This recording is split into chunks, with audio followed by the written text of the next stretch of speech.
ത്രിയേക ദൈവത്തിന്റെ ധന്യ തിരുനാമത്തിന് മഹത്വം ഉണ്ടായിരിക്കട്ടെ. പരിശുദ്ധമായ ശൂനോയോ നോയമ്പിലേക്ക് നാം പ്രവേശിച്ചിരിക്കുകയാണ്. ശൂനോയോ നോയമ്പിലെ പ്രാരംഭ പ്രാർത്ഥനയിൽ പിതാക്കന്മാർ എഴുതി വെച്ചിരിക്കുന്നത് ഇപ്രകാരമാണ്: പരിശുദ്ധയായ കന്യകാമറിയാമിനെ പോലെ വിശുദ്ധിയിലും വിവേകത്തിലും ഞങ്ങൾ വളരേണമേ എന്ന്. വിശുദ്ധിയിലും വിവേകത്തിലും ഞങ്ങൾ വളരേണമേ എന്ന്. പരിശുദ്ധ ദൈവമാതാവിന്റെ നാമത്തിൽ നാം ഈ നോയമ്പ് ആചരിക്കുമ്പോൾ, പെരുന്നാൾ കൊണ്ടാടുമ്പോൾ, ഇതിന്റെയൊക്കെ ആത്യന്തികമായ ലക്ഷ്യമെന്ന് പറയുന്നത് പരിശുദ്ധയായ ദൈവമാതാവിൽ നിന്നും പുത്രനാം ദൈവത്തിന് ലഭിച്ചതായ വിശുദ്ധിയുടെയും വിവേകത്തിന്റെയും മുഖം നമുക്കും ലഭ്യമാകണമേ എന്നുള്ളതാണ്. ഭാഗ്യസ്മരണാർഹനായ മാത്യൂസ് ദ്വിതീയൻ കാതോലിക്ക ബാവ തിരുമേനി എല്ലായ്പ്പോഴും തന്റെ സംസാരങ്ങളിലൂടെയും പ്രസംഗങ്ങളിലൂടെയും ഒക്കെ ഓർമ്മിപ്പിച്ചിരുന്നതായ ഒരു സംഗതിയുണ്ട്. മക്കളെ, ദൈവത്തോട് പ്രാർത്ഥിക്കണം. എന്താണ് പ്രാർത്ഥിക്കേണ്ടത്? ഞങ്ങൾ ആകേണ്ടുന്നത് പോലെ ഞങ്ങളെ ആക്കണമേ എന്ന്. ഞങ്ങൾ ആകേണ്ടുന്നത് പോലെ ഞങ്ങളെ ആക്കണമേ എന്ന്. പരിശുദ്ധയായ ദൈവമാതാവിന്റെ ജീവിതം നമ്മെ പഠിപ്പിച്ചതായ ആദ്യത്തെ പാഠവും ഈ പ്രാർത്ഥനയാണ്.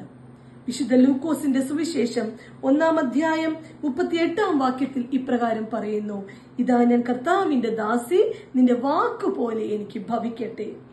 ദൈവിക ഇടപെടലിനായി സ്വന്തം അസ്തിത്വം പോലും വിട്ടുകൊടുത്തതായ പരിശുദ്ധിയായ കന്യകമറിയാമിനെയാണ് ഈ വേദഭാഗം നമുക്ക് പരിചയപ്പെടുത്തി തരുന്നത്. Let him intervene as he decides. അവൻ തീരുമാനിച്ചു കൊള്ളട്ടെ, അവൻ ഇടപെട്ടുകൊള്ളട്ടെ.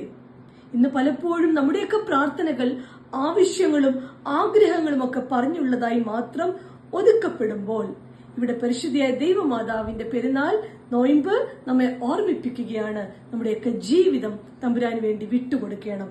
നമ്മുടെയൊക്കെ ജീവിതത്തിൽ വേണ്ടുന്നതായ തീരുമാനങ്ങൾ എന്ത് തന്നെ സംഭവിച്ചാലും വേണ്ടുന്നതായ തീരുമാനങ്ങൾ അവൻ എടുത്തുകൊള്ളട്ടെ, അവൻ ഇടപെട്ടുകൊള്ളട്ടെ എന്നുള്ളത്. ഒരു മകൻ തന്റെ പിതാവിന് എഴുതിയ എഴുത്ത് പൂർണ്ണമാകുന്നത് ഇപ്രകാരമാണ്: അപ്പ, നസ്രയത്തിലെ കുടുംബത്തെ എല്ലാവരും വിളിക്കുന്നത് തിരുക്കുടുംബമെന്നാണ്.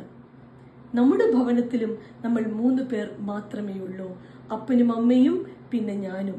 എന്നിട്ടും എന്തേ അപ്പ, നമ്മുടെ ഭവനത്തെ തിരുക്കുടുംബമെന്ന് വിളിക്കുവാൻ നമുക്ക് സാധിക്കുന്നില്ല എന്നുള്ളത്. ഒരു പൈതൽ ഉരുവാകുന്ന നിമിഷം മുതൽ അവന്റെ കരുതലിന്റെ ഇടമെന്ന് പറയുന്നത് ഒന്നാമതായി അവന്റെ അമ്മയുടെ ഗർഭപാത്രമാണ്, രണ്ടാമതായി അമ്മയുടെ മടിത്തട്ടാണ്, മൂന്നാമതായി ആ ഭവനം തന്നെ അവനായി ഒരുക്കപ്പെടുകയാണ് അവിടെ കരുതലിന്റെ ഇടമായി തീരുവാൻ തക്കവണ്ണം.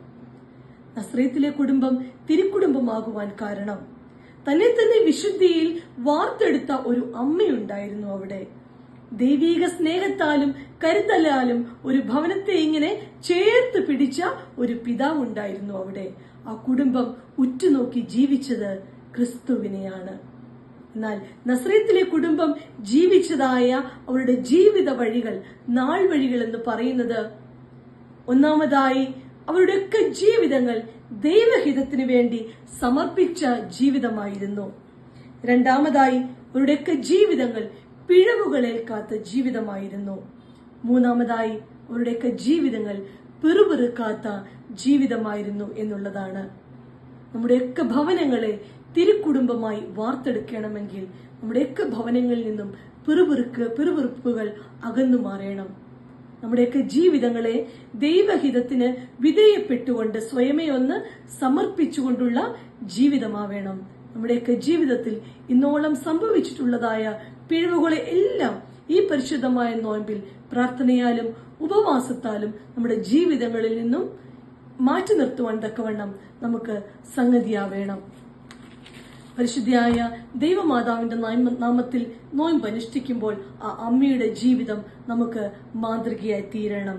വാനോളം ഉയരുവാനുള്ള വിശുദ്ധിയും ധരയോളം താഴുവാനുള്ള എളിമയുടെയും ഓർമ്മപ്പെടുത്തലാണ് പരിശുദ്ധിയായ ദൈവമാതാവിന്റെ ഓർമ്മ പെരുന്നാൾ എന്ന് പറയുന്നത്. ഈ നോയമ്പിനെയും ഈ പെരുന്നാളിനെയും ഹൃദയം കൊണ്ട് സ്വീകരിക്കുവാൻ നമുക്ക് സാധ്യമാകണം.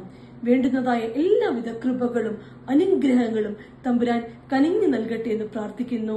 Thank you.